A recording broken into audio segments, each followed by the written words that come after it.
হবে শোন বান্দারে।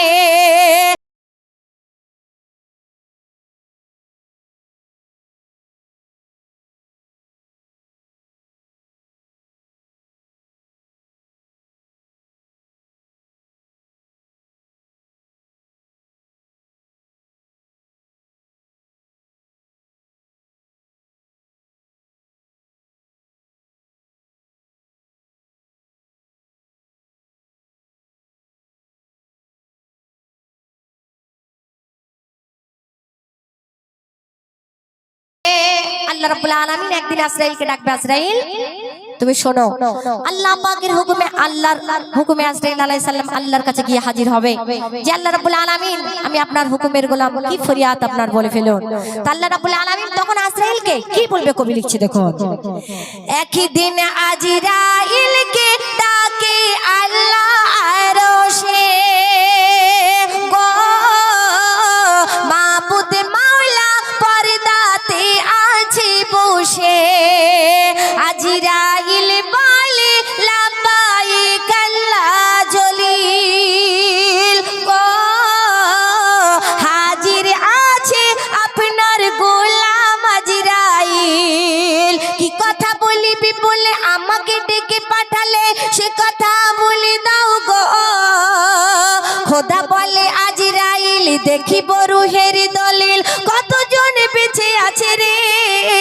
আজরাইলের মারার হবে শোন বান্দারে, যিনি ইনসান তারা হুরপুরি ফেরেশতারা কেউ বেঁচে থাকবে না রে।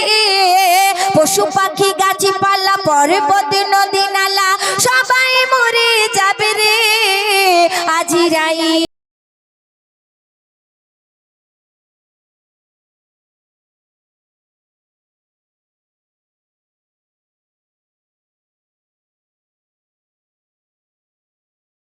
আল্লাহ রাব্বুল আলামিন আজরাইল আলাইহিস সালামকে ডাকবেন।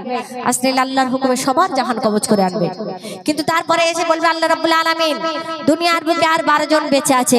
আল্লাহ রাব্বুল আলামিন বলবে এই 12 জনকে আর বাঁচিয়ে রেখো না, কারণ আমি আল্লাহ রাব্বুল আলামিন এই মুহূর্তে দুনিয়া ফানা করতে চাই। যারা 12 জন ফেরেশতা বেঁচে আছে তাদেরকেও জান কবজ করে নিয়ে এসো। আল্লাহ পাকের হুকুমে আজরাইল আলাইহিস সালাম সেই 12 জন ফেরেশতাদের জাহান কবজ করতে যাচ্ছে। কেমন ভাবে কবি লিখছে দেখো। আজরাইল বলে দুনিয়াতে আর নাই কেউ, গো শুধু বাকি আছে 12 জন ফেরেশতা গো। আর আল্লাহ বলে ফেরেশতারা আছে বাকি গো, কে কে বাকি আছে দলিলটা এবার দেখে। আল্লাহ বলে তখন কারাই 12 জন, আল্লাহ বলে তখন কারাই 12 জন, তাদের পরিচয় কি রে। আজরাইল বলে এবারে রাজি 12 জন, বড় দায়িত্ব আছে যে। আজরাইল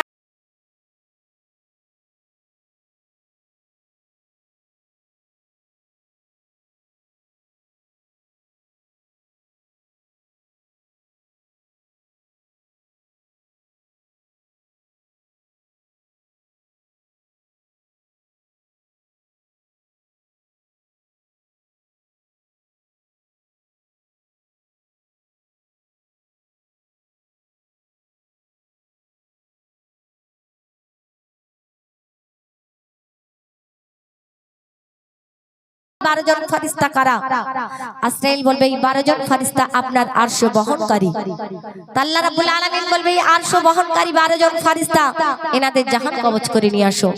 আল্লাহ পাকের হুকুমে এক মুহূর্তে আজরাইল আলাইহিস সালাম গিয়ে সেই 12 জন ফেরেশতার জাহান কবজ করে এনে আল্লাহর দরবারে হাজির হবে। যখন হাজির হবে তারপর আল্লাহ পাক আজরাইলকে কি বলছে কবি লিখছে দেখো। এরা আরশ বহনকারী 8 জনা গো আপনার খুব কাছের ফেরেশতা ও গো রব্বানা। তখন আল্লাহ বলবে ওই 8 জনার আর দরকার নাই আজরাইল গো নিয়ে এসো ওই 8 জনার জীবন বের আল্লাহর কথা শুনে গেল আরশ পানে, আল্লাহর কথা শুনে গেল আরশ পানে, সেই 8 জনার জীবন নিল রে। আল্লাহ বলে এবার কে আছে বলো আমার, এবার দুনিয়া ফানা হবে রে। আজরাইলের মরণ হবে শোন বান্দায় রে, মরণের মরণ হবে শোন বান্দায় রে। যিনি ইনসান তারা হুর পরি ফেরেশতারা কেউ বেঁচে থাকবে না রে। পশু পাখি গাছে পালা পর্বত নদী নালা সবাই মরে যাবে রে। মরণের মরণ হবে শোন বান্দায় রে, আজরাইলের মরণ হবে শোন বান্দায় রে।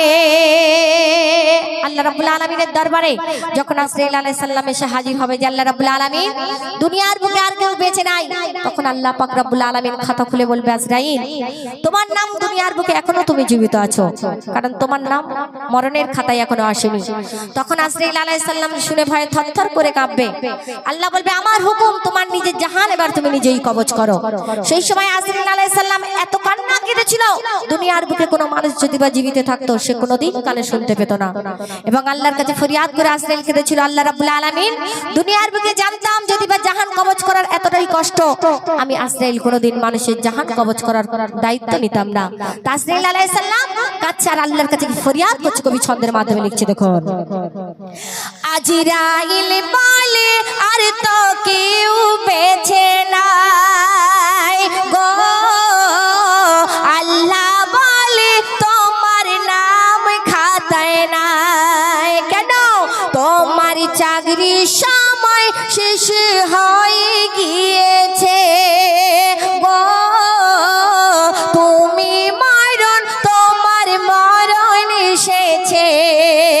আজরাইল কেঁদে ফেলে ভয় থরথর করে, আজরাইল কেঁদে ফেলে ভয় থরথর করে, আমি মরব কেমন করে গো।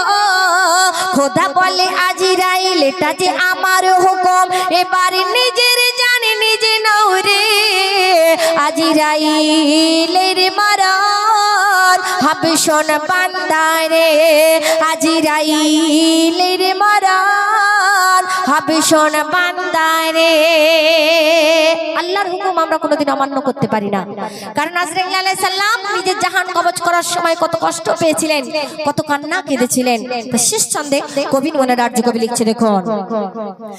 আল্লাহ যখন আজরাইলকে হুকুম দেয় গো, হুকুমের গোলাম আজরাইল নিরুপায়, আর নিজের হাত নিজের গলাতে ঢুকিয়ে দেয় গো। মরণের যন্ত্রণায় আজরাইল চেল্লায়, তারপর জম করে দরকে মুঠো মেরে, তারপর জোর করে দমকে মুঠো মেরে ছিঁড়ে নিয়ে গেল যে মরে। তারপর জোর করে দমকে মুঠো মেরে ছেড়ে নিয়ে গেল যে মরে। রহমাতুল্লাহ বলে আল্লাহর হুকুম হলে সব ফেলে যেতে হবে চলে। আজরাইল